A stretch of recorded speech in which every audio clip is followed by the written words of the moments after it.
নমস্কাৰ নিউজৰ বাতৰিলৈ স্বাগতম জনাই ষ্টুডিঅ'ৰ মজিয়াত মই পল দাস চাহক আজিৰ বাতৰি খুমটাই সমষ্টিৰ প্ৰান্তে প্ৰান্তে খুমটাই সমষ্টিৰ বিজেপি প্ৰাৰ্থী মৃণাল শইকীয়াই চলাইছে ব্যাপক নিৰ্বাচনী প্ৰচাৰ নিউজ নাৰেক ৰিপৰ্ট খুমটাই সমষ্টিৰ প্ৰান্তে প্ৰান্তে খুমটাই সমষ্টিৰ বিজেপিৰ প্ৰাৰ্থী মৃণাল শইকীয়াৰ নিৰ্বাচনী প্ৰচাৰ তুংগত প্ৰাৰ্থীগৰাকীয়ে ডাঙৰ ডাঙৰ সভাৰ পৰিৱৰ্তে সৰু সৰু চোতাল বৈঠকত ভাগ লোৱা পৰিলক্ষিত হৈছে পূব মিছামৰা গাঁও পঞ্চায়তৰ অন্তৰ্গত শান্তিপুৰত নিৰ্বাচনী প্ৰচাৰ চলোৱা পৰিলক্ষিত হ'ল হাজাৰ হাজাৰ সমৰ্থকে অংশগ্ৰহণ কৰা পৰিলক্ষিত হ'ল সভাসমূহত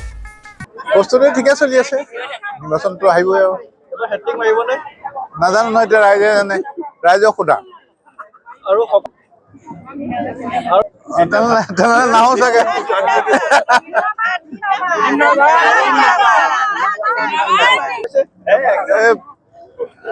মই নিজেনো কেনেকৈ কম মোক কোৱা হয় তোমালোকে